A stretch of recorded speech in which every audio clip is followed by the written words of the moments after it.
Assalamualaikum warahmatullahi wabarakatuh. Sobat sekalian, kita jumpa lagi dalam channel RGCS.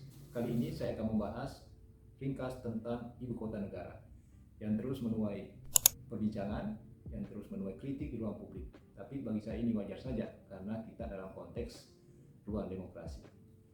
Nah, beberapa waktu lalu para gubernur dari 34 provinsi di Indonesia nyetor tanah dan air kendi dalam konteks ritual ala Indonesia.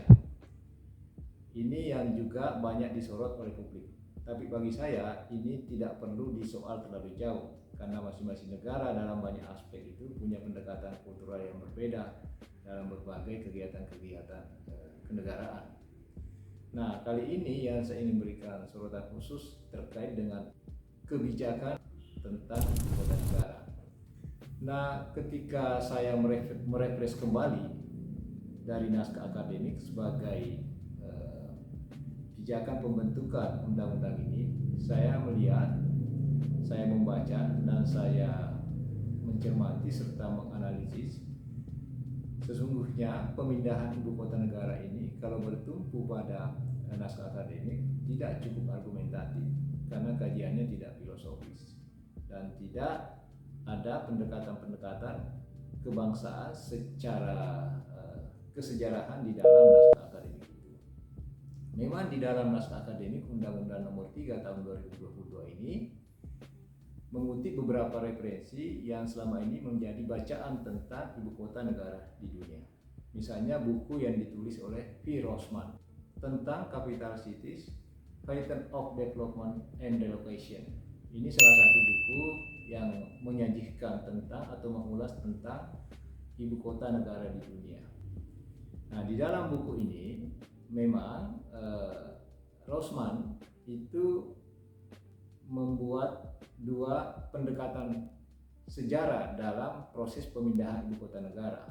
Dia mengambil contoh di daratan Eropa dalam sejarah pemindahan ibu kota negara itu lebih mempertimbangkan pada aspek manajemen pemerintahan atau pendekatan administratif, meninggalkan kota lama dan mencari kota baru atau membangun kota baru dalam konteks manajemen tata kelola pemerintah yang baru.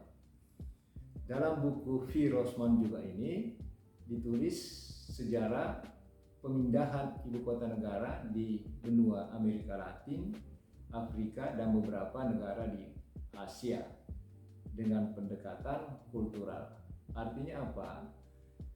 Sejarah pemindahan ibu kota negara di benua ini tidak bisa dilepaskan dari simbol-simbol kebangsaan.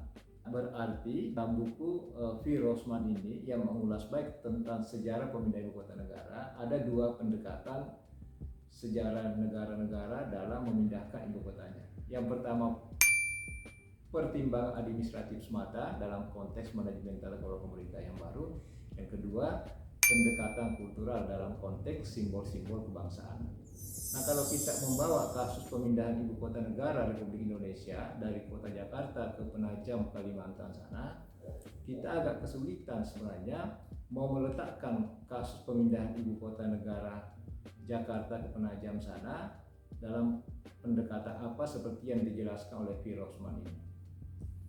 Terlebih ketika kita membaca naskah akademik dan undang-undangnya itu sendiri. Dan satu referensi juga yang cukup baik tentang model ibu kota negara di dunia ditulis oleh Peter Hall dalam tahun 1993 dan kemudian ditulis ulang pada tahun 2013 tentang Good City Better Lives.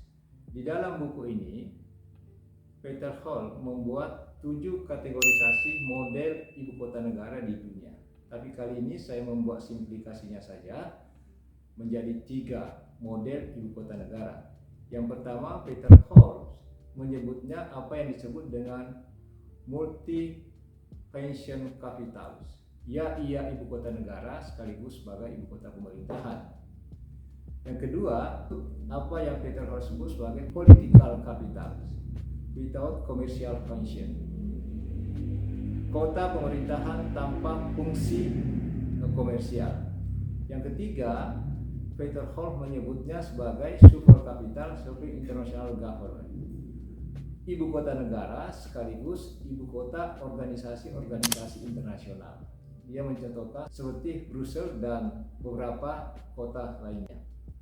Nah, model ini untuk melihat secara paradigmatik pemindahan ibu kota negara Indonesia dari Jakarta ke Penajam, Kalimantan sana, sulit kita letakkan di model mana. Apalagi setelah membaca kebijakan di dalam Undang-Undang Nomor 3 Tahun 2022 tentang ibu kota negara itu. Kita tidak melihat secara secara filosofis dan manajerial ibu kota negara, ibu kota Nusantara di Penajam sana itu dalam konteks kategori yang mana, sebagaimana referensi yang ditulis oleh Peter All ini.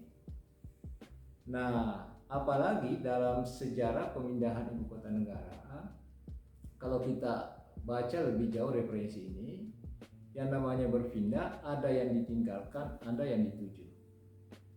Jakarta setelah ditinggal sebagai ibu kota negara, mau diletakkan seperti apa ke depan?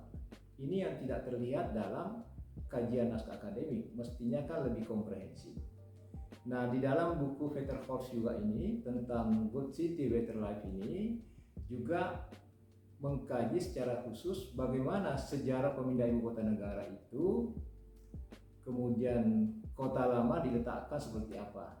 Mereka menyebutnya sebagai a subset of the format called global capitals.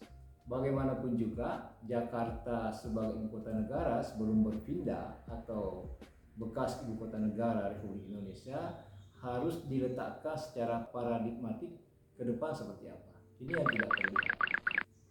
Nah, tentu kondisi ini harus menjadi perbincangan untuk diadaptasi oleh para aktor dalam menata pembangunan nasional Indonesia dalam konteks pendekatan ibu kota ke depan seperti apa. Nah, dalam kasus pemindahan ibu kota negara Republik Indonesia ini, kalau kita membawa masuk dalam pendekatan pembuatan kebijakan, sama sekali tidak bertumpu pada apa yang disebut dengan stake model, yaitu kaidah-kaidah pembuatan kebijakan melalui tahapan-tahapan secara filosofis. Public hearing-nya tidak terlihat ada, tiba-tiba undang-undang itu disahkan tanpa cukup memadai dalam konteks perbincangan di ruang publik. Ini yang mendapat sorotan dari banyak pihak, termasuk saya sebagai warga negara. Nah, para aktor terjebak pada apa yang dikonsepsikan oleh J.W. Kingdom dalam bukunya The Political Stream tentang pemindahan ibu kota negara ini. Artinya aktor terjebak pada pertimbangan-pertimbangan politik dalam konteks pemindahan ibu kota negara, sehingga perspektif pun berkeliaran sangat beragam di ruang publik, dihubungkan dengan kehendak oligarki dan seterusnya. Dan ini wajar. Kenapa? Karena memang kaidah-kaidah perumusan penetapan Undang-Undang Nomor 3 Tahun 2022 ini tentang pemindahan ibu kota negara Republik Indonesia dari Jakarta ke Penajam sana, Kalimantan, tidak cukup memadai dalam pendekatan konseptual. Ini yang harus menjadi catatan kritis atau catatan penting untuk kita semua sebagai warga negara. Mari kita memikirkan bersama sejauh mana proses pemindahan ini rasional atau tidak. Makanya saya ingin menutup kata filosofis René Descartes, cogito ergo sum. Saya berpikir karena saya ada. Kita semua warga negara perlu mengambil peran kuat dalam konteks kebijakan, pembuatan kebijakan ini. Demikian ulasan saya. Kita akan lanjutkan dalam perbincangan isu-isu publik berikutnya. Sekian, wabillahi taufiq wal hidayah. Wassalamualaikum warahmatullahi wabarakatuh.